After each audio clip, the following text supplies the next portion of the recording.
Story 1. I was 22 years old at a Halloween party thrown by my former best friend Nick. He died later from a heroin overdose in 2013. Before he passed, Nick hosted huge Halloween parties yearly at his house. His parents always flew to New York for their own friend's party then. Nick was obsessed with Halloween. The whole house was loaded with truly scary props. We all knew he spent way too much money on them. He even built giant cardboard walls, covering them with wallpaper to create a sort of haunted maze. To keep this PG-13, I'll skip the weed, beer, LSD, and sex. I'll get right to when things got bad. We weren't in our right minds, I admit. Nobody at Nick's parties ever was. Me, Nick, and a few others, Vinny G, Joey, and Q were upstairs in Nick's room hitting a bong. Then we heard two steady loud bangs from downstairs. Nick clumsily rushed to open the door, panicking, to see what was happening. There were screams, guys and girls both. It clearly sounded like a crowd screaming for their lives down there.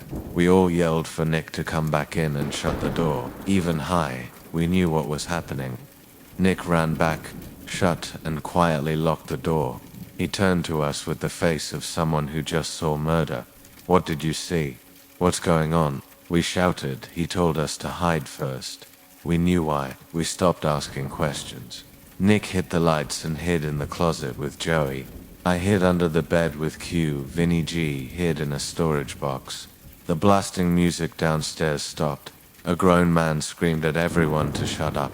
One unlucky girl screamed in shock and fear. After another bang, silence. The man started shouting again, but I couldn't hear it well. I sure wouldn't remember exactly what he said. We heard two other men shouting. Now we knew there were at least 3 intruders. There could have been more. We heard boots stomping up the stairs, coming down the hall, stopping outside the bedroom door. The intruder tried the knob, finding it locked. He started ramming the door, likely with his shoulder. After a few tries failed, shots blasted the doorknob that broke the lock. The door swung open. We heard cries from downstairs after those shots, then silence and gunshot. Me and Nick covered our mouths to muffle breathing. I watched through the transparent cloth hanging from Nick's bed as black boots with ripped denim moved straight to the closet. He opened it. I heard Nick beg not to be killed, offering lots of money to make them leave. Nick gave himself up as the homeowner. The intruder ordered him downstairs. The rest of us stayed put. Joey hadn't been caught with Nick. We stayed under the bed, shaking, afraid. It was nearly silent downstairs, just Nick talking low with the intruders. We couldn't hear it. It felt like almost 20 minutes before the front door slammed shut. Nick ran back upstairs saying they were gone. Stepping back into the living room downstairs was the most horrifying moment of my life. I saw 2 dead bodies on the ground, holes in their heads, blood spewing out. Jen and Robbie, 2 good friends I still miss. I'll spare you the police arrival details. Despite the house smelling like a weed greenhouse, the cops focused on finding the masked men who killed 2 innocent college students. Yeah, Nick told the 4 of us hiding that there were 4 intruders total. All wore fedoras, vendetta masks, coats, and gloves. They demanded $100,000 cash. When Nick couldn't provide it, they demanded he fill their sack with his most valued things. Partygoers held hostage were forced to throw their wallets in the sack. They were shot. After the incident, Nick got depressed. He drank too much, became an alcoholic. He stopped showing up to school and dropped out. He started heavier drugs like meth and heroin. I had one real talk with him after. He was more honest than ever. Tears rolling down his cheeks, pipe in hand. He said he lived in constant pain knowing he caused 2 best friends' deaths. Nick died of a heroin overdose in July 2013, not even a year after the incident. Story 2. It was my first Halloween, living alone in my own house, bought half by my parents, a small corner house with a basement, no upstairs. Around 11 p.m., I sat in the living room watching scary Halloween movies. I got up to answer a knock at the door, but stopped. Who could be there at 11 p.m.? Surely no Left. I figured it was a late night Halloween ding-dong ditcher. I waited a second. Glancing through the window, they were already gone. Yep, ding-dong ditchers. I sat back down, not thinking twice. Knocking came again at the front door. Get lost, I yelled. I wasn't in the mood for punky kids. They ignored me and started pounding, not just knocking. Now I was pissed. I leaped up and swung the door open. No one again. I slipped on my shoes and went outside. I searched the bushes, behind my car, across the street. Nobody. I was done answering. I didn't want to feed their fun. I went back inside, double-locked the door, and went to my bedroom, locking that door to feel safer. Even over the TV, I could hear the stupid kids pounding repeatedly on my front door. I almost called the cops, but that would get my house egged or TP'd for sure. The pounding went on uncomfortably long, over half an hour. I thought they must be filming for YouTube, desperate for a reaction. I wasn't giving it. I dozed off with the TV on, waking up to knocking again. The clock said 2 a.m. How could those kids still be at it? I turned the TV off and sat up, listening. My heart completely stopped. The knocking wasn't at the front door. It was at my bedroom door.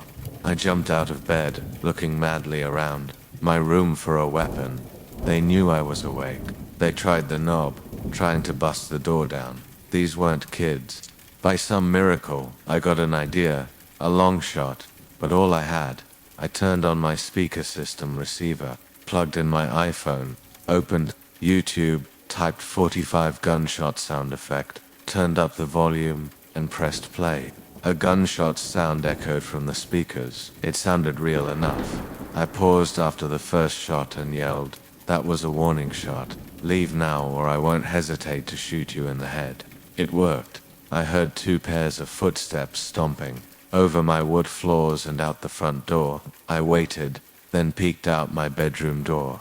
They were gone, but the front door was wide open. I quickly shut it and called the police. That's where my story ended. Story 3, I never liked Halloween much. I grew up without many friends. After age 10, I couldn't use the going with my mom excuse. No friends to go with. Last Halloween, I was 14. I have a little sister who's 8. My mom took her. My one good friend, Steve, already had plans. I didn't want to impose. Looked like no trick-or-treating for me. A tiny part of me exploded with happiness inside when Mom asked me to stay home handing out candy. Now I felt I had a job that didn't involve going alone like a loser. Mom left with my sister around 6 o'clock, an hour after work. She said she'd be back around 9 o'clock. I relaxed on the living room couch, watching the AMC Scary Movie marathon, answering the door sometimes for kitties. Then the kitchen phone started ringing. The ringer was so loud it made me jump. I picked up the other end, was silent except for fumbling and background noises, like someone holding a phone. I said hello about 5 times before they hung up. I figured it was a Halloween prank call. What else? I ignored it. That worked for a few minutes of watching TV and answering the door, until the phone rang again. Same unknown number on the caller ID. I wanted to see where this was going, so I picked up this time. I heard very faint breathing. "All right, Steve, I know it's you," I said into the phone. They hung up. By then, I wasn't exactly scared, but I was uneasy. A long time passed before that phone rang again. It was getting later, darker. The doorbell rang less. I was watching the original Friday the 13th when it happened again. The sound of that phone ringing had become sickening. I knew who it would be, or rather, I didn't. For some reason, I gave in and picked up. Silence again, except faint breathing, and phone fumbling. This lasted almost half a minute. Then they finally spoke in an exaggerated deep voice. "I'll be paying you a visit tonight." I'd had enough of this joke. I told them to fuck off and hung up, promising myself not to pick up again. About half an hour later, out of the blue, all the power in the house cut, lights out, TV off, complete darkness. I stood up, frozen in fear. Loud, angry thumping came from the front door.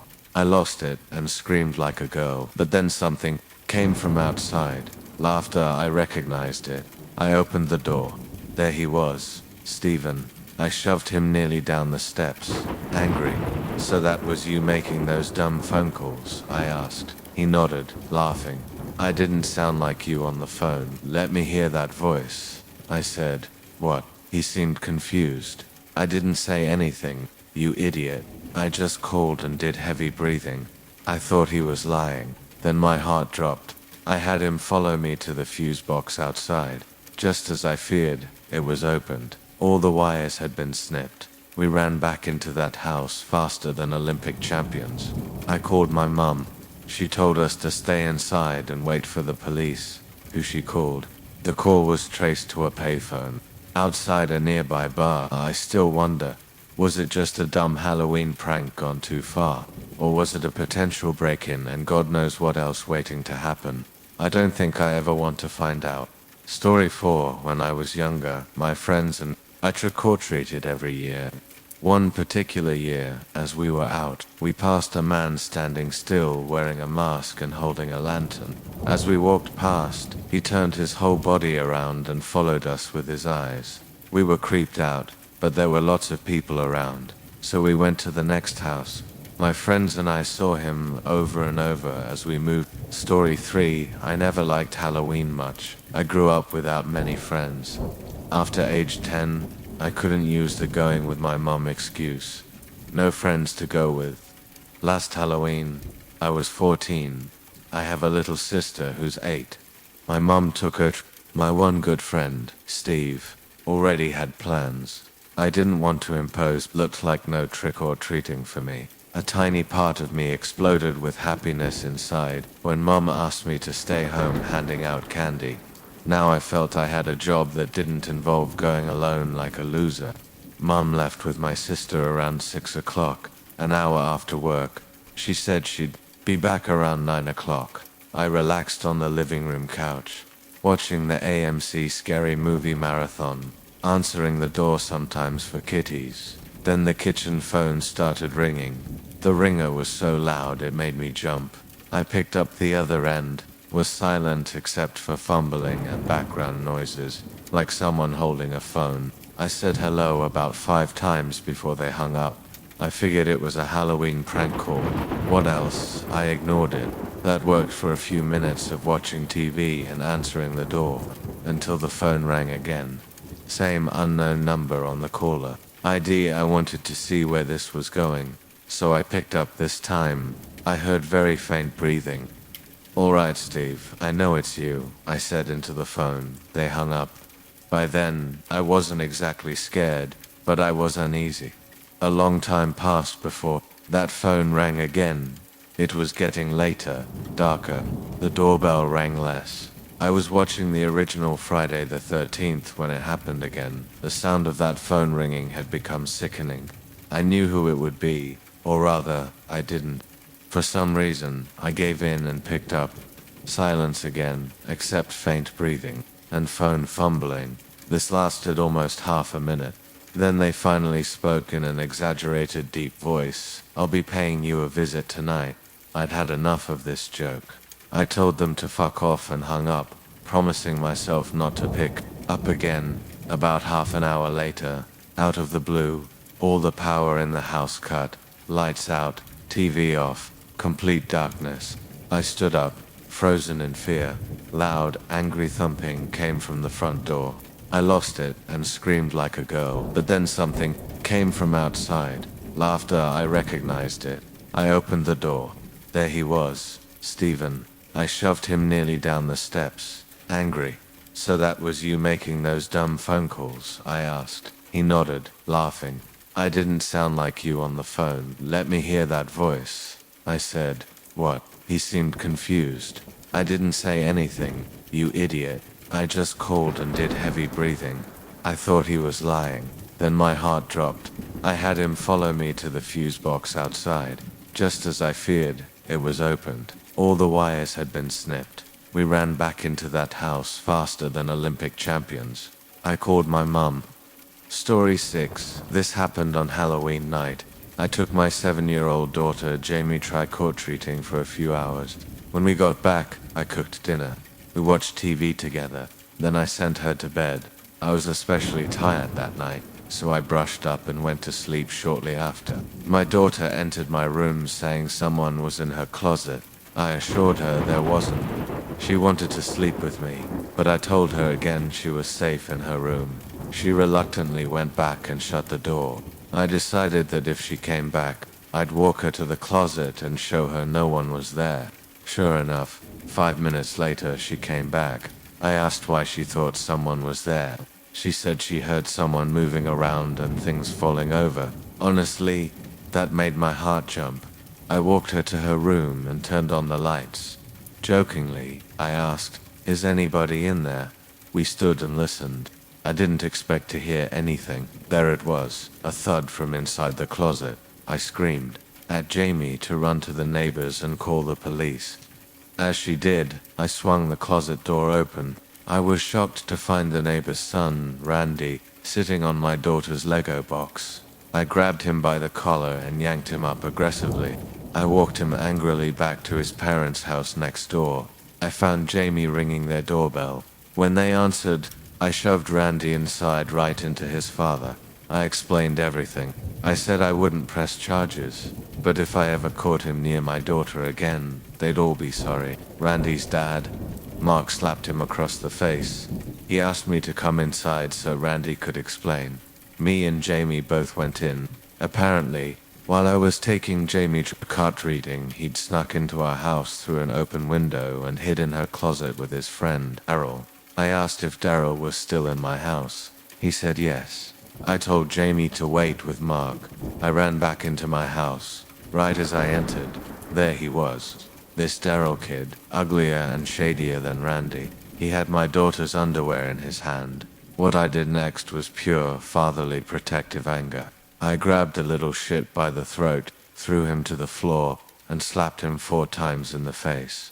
I hesitantly let him get up and leave. I didn't call the police only because of my close friendship with Mark, but I made it very clear, if they ever so much as waved to my daughter again, they'd be in the news the next day.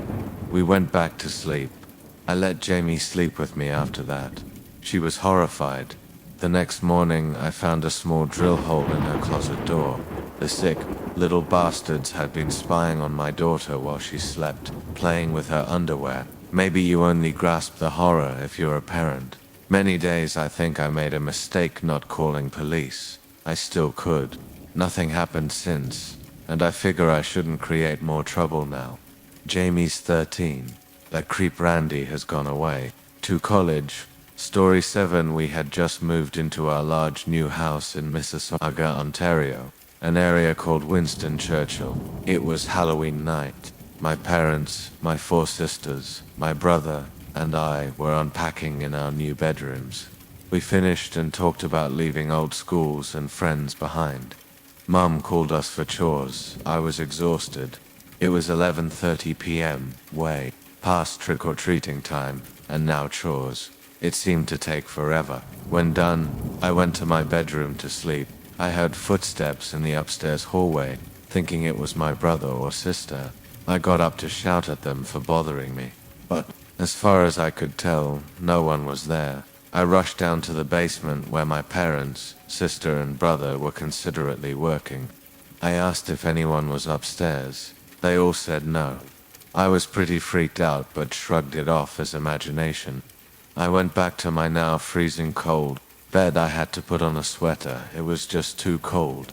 I woke up around 12:30 a.m. after everyone slept. I heard loud banging, seemingly from my parents' bedroom. I thought it might be my brother or sister, too scared to get water alone. I was wrong. The banging continued, getting louder. I couldn't sleep, so I decided to check. I walked into the hallway. Believe me, no one was there. As I walked in, the banging seemed to stop.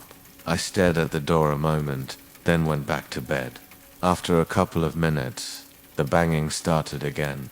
Now I was chilled to the bone. I tried sleeping again but couldn't. Very typical. My bedroom door creaked open like someone was pushing it lightly. Too dark to see who. Hey, what the hell are you doing? Who is it? Let me sleep. Very light footsteps moved closer to my bed. I thought it was one of my sisters until I turned onto my side after the footsteps stopped. I saw a figure standing next to my bed, at least 7 feet tall. I choked, unable to scream. I lay there in unimaginable horror. The figure finally said, "Boo." That's when I screamed at the top of my lungs and covered my eyes. My parents flung open my door and flicked on the light. No figure was by my bed. I cried, telling them everything, the thumping, the figures. My siblings watched from the doorway as I freaked out. I asked my parents if they heard the knocking on their door. Surely they must have. It was their door. But they said there was no knocking, not that they knew of. They all looked at me like I was crazy, but I know I'm not. You can't just imagine something like that, something so real. I'll never forget that night. I know I won't. Story 8, it was a few years ago, Halloween night. We were all 20, right at the age where haunted house attractions are the best thing to do.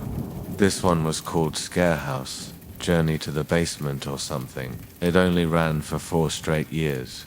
In our town, then vanished. This was its 4th and final year. It was high quality and surprisingly scary, one of the best I've been to. This wasn't a tour, it was group exploration. Basically a maze where the only way out was finding the basement, getting a key, then finding the exit and unlocking the door. Very unique. Unfortunately, it wasn't a good night for us, and you'll see why.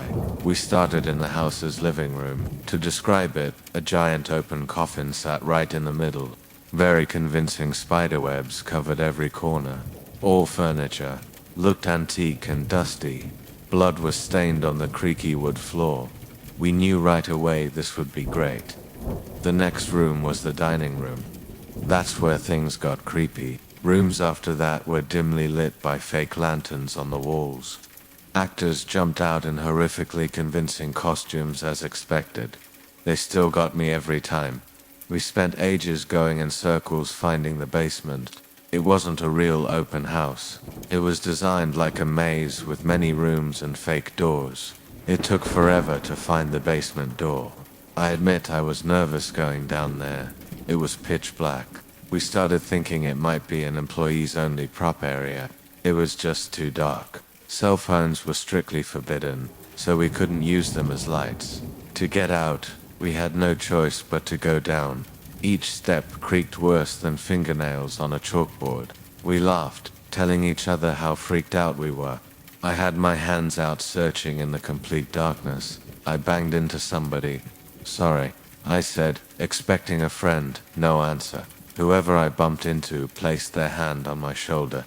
I took off running and screaming, laughing too. It was so disturbing being in that huge, pitch-black basement, knowing someone else was there. Thankfully, one friend found a key on a desk in the corner. We all ran back upstairs to the light and found the exit door. The actual maze experience took much longer than my story sounds. But that's not when things got horrifying. Right outside the exit was a small bin with a sign, "Drop keys here, please." Staff collected keys from there to bring back down. The exit door opened. A really tall person in a black robe and bloody pig mask stepped out and started following us. He seemed like staff. As we walked further from the attraction, so did the guy in the costume. It looked like he was following us. One friend called out, "We don't have the key if that's what you want." We dropped it in the bin. That didn't stop him, as a joke. We ran, he ran too. We stopped. He stopped. We stood still. He stood still. At first it was funny, maybe a joke. But as we got closer to my friend Eddie's house, we discussed if revealing where he lived was smart. He'd followed us 5 blocks. If a joke, it went too far. Eddie's parents were home. We felt safe going in, but Eddie's front door was broken. Whatever that meant, we had to go around back. We jokingly waved at the douchebag still following and walked to Eddie's backyard, shutting the gate, wiping our feet on the back door mat. We heard the gate open. The man emerged from beside the house, walking towards us again, much faster. Eddie opened the back door and yelled for his dad to get his gun. That grabbed the masked man's attention. He slowed down, turned to face Eddie. Eddie's dad emerged, angry as hell, aiming a pistol. "Get on the ground, coward." The masked man raised his hands, crying out not to shoot, saying he was only 27. Eddie's dad told him to get lost and never come back. Next time, he wouldn't think twice about pulling the trigger. Personally, I wish Eddie's dad made him kneel, take off the mask, then called police. That guy got off too easy. He could have been armed. We contacted the haunted house. They informed us they had no employee dressed in a pig mask.